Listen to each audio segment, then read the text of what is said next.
every generation, even though we understand capitalism in a different way, they're going to go through it.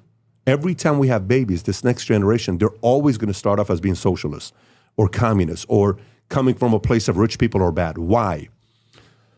The greatest monopoly we have in America today that still hasn't been addressed, it's the biggest monopoly. It's the biggest monopoly, and regulators can't do shit about it.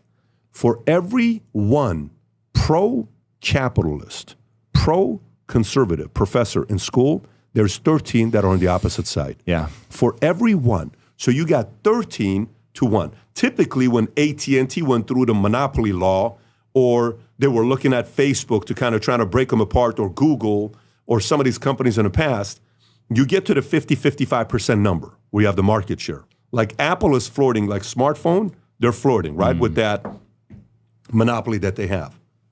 What do you think is going to happen when we send our 4 kids, or 2 kids, or 3 kids to go to school for 4 years to be around people that hate billionaires, that can't stand rich people, that don't believe in what they believe in?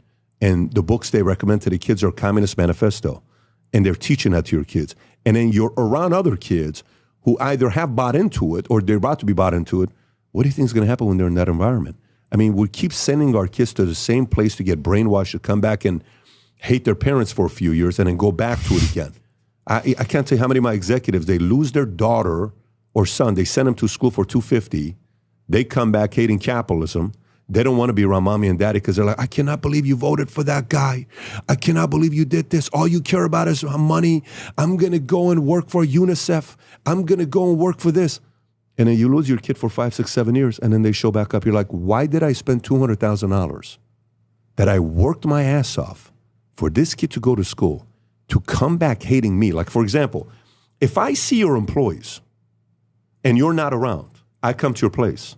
My job is to say, listen, you guys are lucky to work with Tom Bilyeu. Let me tell you why. Do you know this is a guy that's a relentless guy? Do you know how important it is to work with somebody that's got a big vision they're pursuing? You know why that's important? Because when you work with somebody else, you know he's not going to be slowing down. And you know he's fully committed. You guys are lucky. Learn as much as you can, okay? Because as it gets bigger, you're not going to have as much time. Now, let's flip the script. You ready?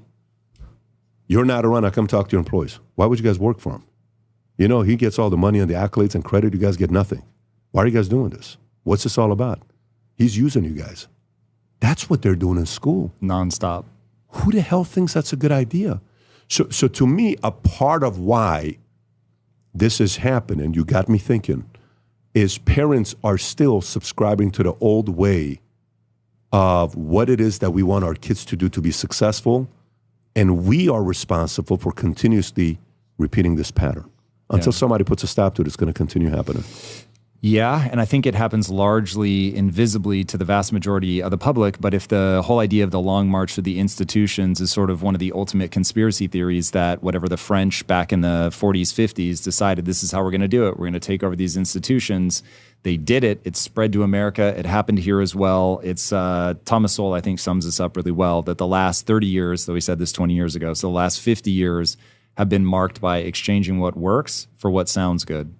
And because it sounds good, especially if you're young and emotive and you're just wearing your emotions on your sleeve and you want to matter, all these ideas sound phenomenal. The bad news is they don't withstand the test of time. And so when a country ends up crumbling, it's far more dramatic than people realize. It happens all the time.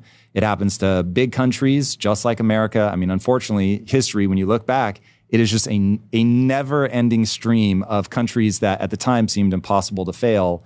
They fail, it's a bloodbath for a generation or two, or in the case of Argentina, 100 years of essentially being in the economic hinterlands. And so these ideas have consequences, and they definitely play out very poorly. And I think the next 10 years for us in America, a different phenomenon, but there's going to be something that plays out that's going to force